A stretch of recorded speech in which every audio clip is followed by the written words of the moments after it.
En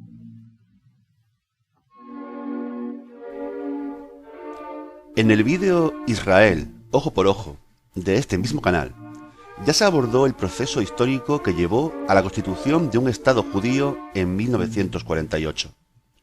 Esta vez nos centraremos en el conflicto que dicho Estado ha mantenido con la población musulmana de la zona y con los estados de la Liga Árabe, cuyas consecuencias algunos llegan a denominar el Holocausto palestino. Intentaremos determinar si ello tiene algún fundamento. Te doy la bienvenida al vertedero de Kratos.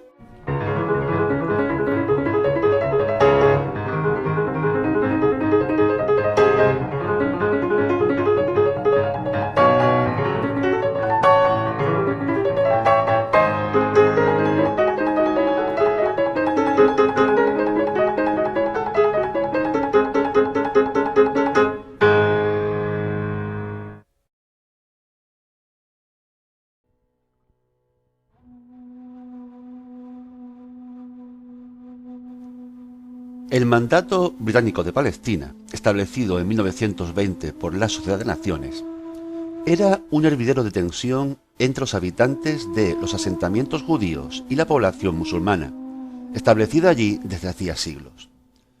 Los episodios de violencia no eran raros y en ocasiones muy virulentos, culminando en la gran revuelta árabe liderada por el gran muftí Amin al-Hussein entre 1936 y 1939, que causó cientos de muertos en ambas partes.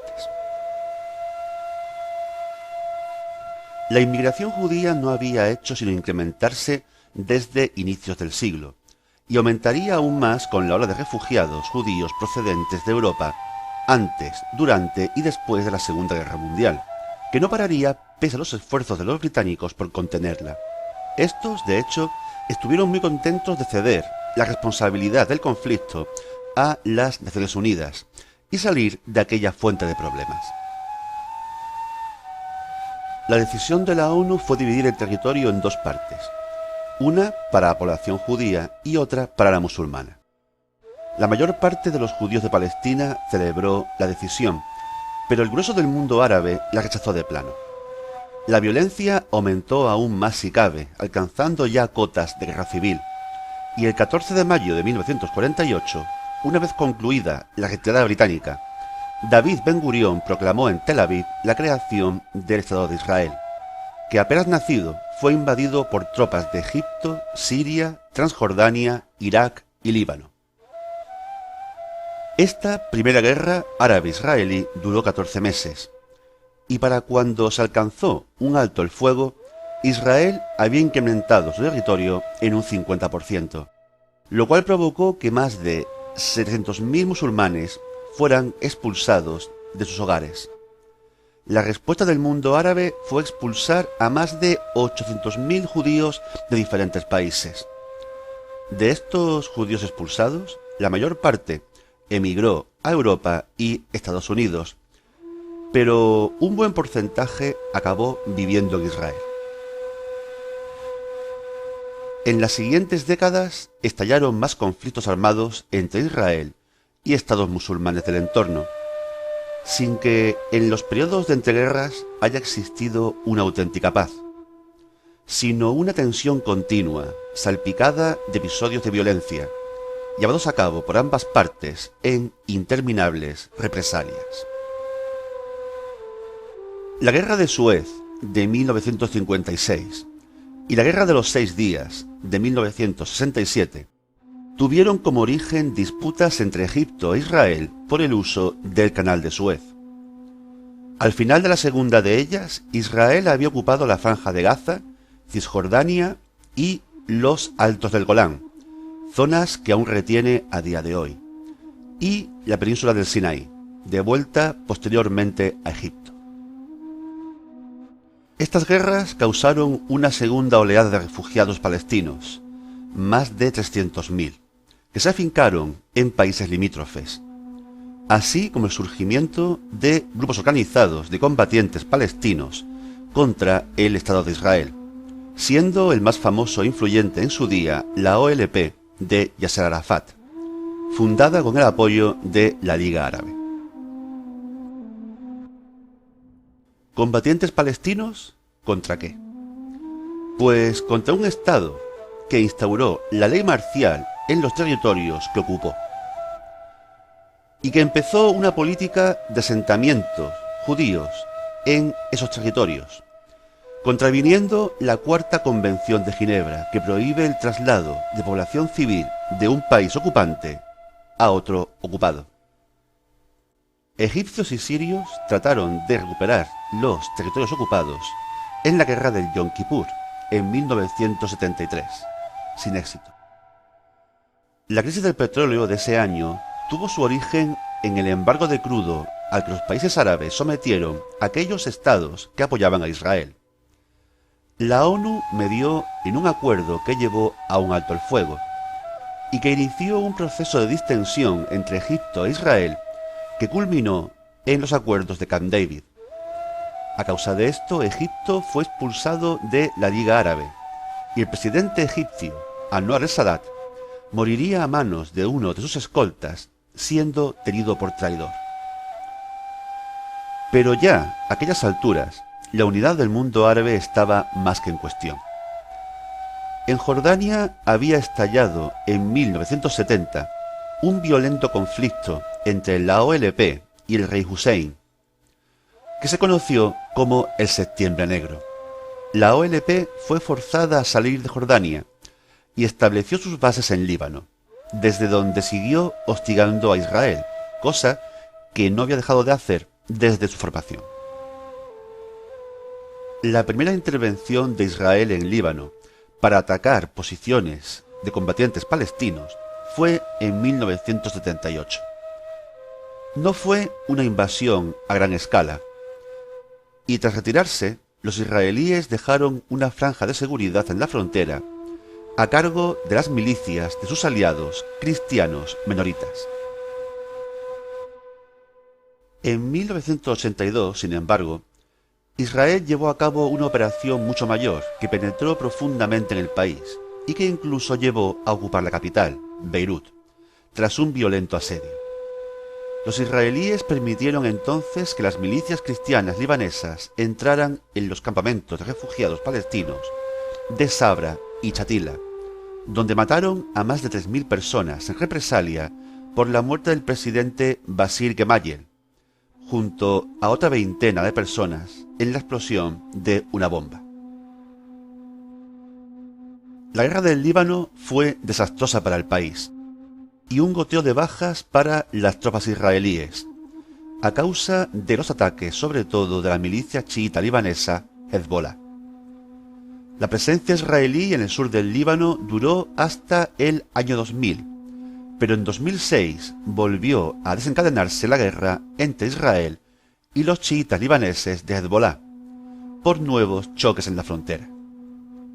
Un país que no se acababa de recuperar sufriría nuevas y terribles destrucciones, más de 1 millar de muertos y cerca de 1 millón de desplazados. Una parte del pueblo palestino continúa refugiado en diferentes países, sin que se plantee su posibilidad de regreso, y otra parte vive en los territorios ocupados por Israel, bajo un régimen que dificulta terriblemente la vida diaria. La población musulmana es controlada en el más puro estilo de un estado policial. Los palestinos son ciudadanos de segunda y sufren una cruel discriminación.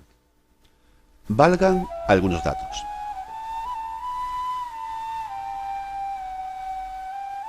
$600.000 colonos judíos viven en asentamientos ilegales en los territorios ocupados y se siguen construyendo más. 100.000 hectáreas de tierra han sido arrebatadas de facto a palestinos posteriormente a la ocupación militar de 1967. 50.000 viviendas de palestinos se han demolido en los últimos 50 años. Los palestinos son juzgados por tribunales militares israelíes, con un porcentaje de fallos de culpabilidad que oscila entre el 95 y el 99%, Mientras tanto, los israelíes son juzgados por tribunales civiles. Desde el año 2001 se han presentado 1 millar de denuncias por tortura contra soldados israelíes. Ni una sola de ellas se ha investigado.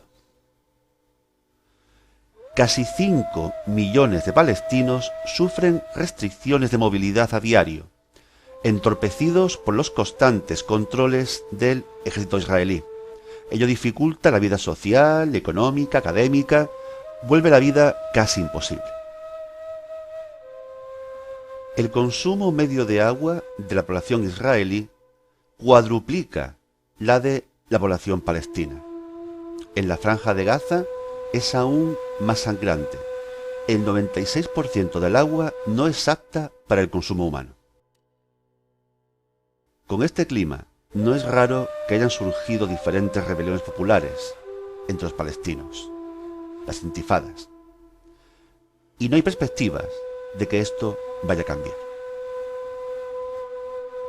Los acuerdos de Oslo de 1993 abrieron la ilusión de una solución para el conflicto, con la creación de la Autoridad Nacional Palestina. Pero el proceso de paz se estancó tanto por la continuidad de Israel en su política de asentamientos, como por la persistencia de los ataques por parte de grupos palestinos, que a menudo se muestran con recelos entre ellos mismos y se oponen unos a otros.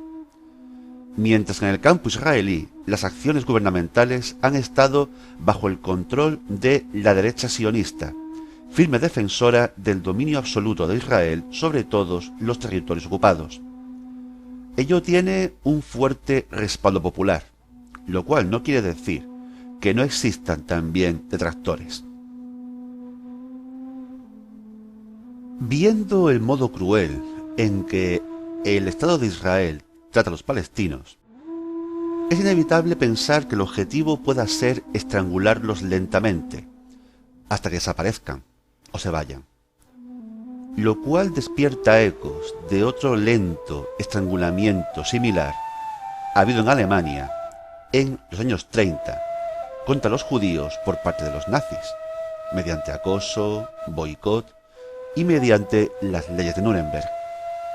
Pero, ¿es comparable realmente el trato dispensado por los nazis a los judíos europeos en los años 30 y 40 con el trato que da el Estado de Israel a los palestinos? Muchas son las voces que se apresuran a decir que sí, tachando a los judíos de pueblo maldito y lacra de la humanidad. Pero esto no va de ser judío. Tiene que ver con una ideología racista y fanática que está detrás de las acciones del Estado de Israel. Pero no olvidemos que ese Estado de Israel tuvo que sobrevivir al ataque de buena parte del mundo árabe, y que aunque corriendo los años contó con el apoyo de Estados Unidos, al principio lo hizo prácticamente en solitario, y contra todo pronóstico triunfó. Persiste aún la creencia entre los sectores más radicales entre los israelíes de que el pueblo palestino, habitante de aquella tierra durante siglos, siempre será una amenaza para el Estado de Israel, y que por ello no hay que darles cuartel. A ninguno de los dos bandos le tiembla la mano a la hora de causar muertes, solo que los israelíes tienen un poder mayor a la hora de causar daño. De cambiar las tornas, ¿sería mejor el trato que una autoridad palestina en el poder dispensaría a los judíos? Sin embargo, no podemos perder de vista el hecho de que creer en la bondad o maldad intrínseca de un pueblo es una completa estupidez. Los pueblos al completo no causan ningún mal. El mal es causado por las acciones u omisiones de individuos y grupos concretos. Y otra cosa, a muchos elementos que claman contra los judíos en general y contra Israel en particular, invocando el holocausto palestino, realmente les importa una giga el pueblo palestino. Su clamor solo es una vía para canalizar su antisemitismo, lacra que continúa muy presente en el mundo. Pero esto es mi opinión. ¿Qué piensas tú? Plásmalo en los comentarios. Si te gustó este vídeo, dale al like, suscríbete al canal, pero comenta. Sobre todo comenta. Sigamos hablando de historia. Cuídate.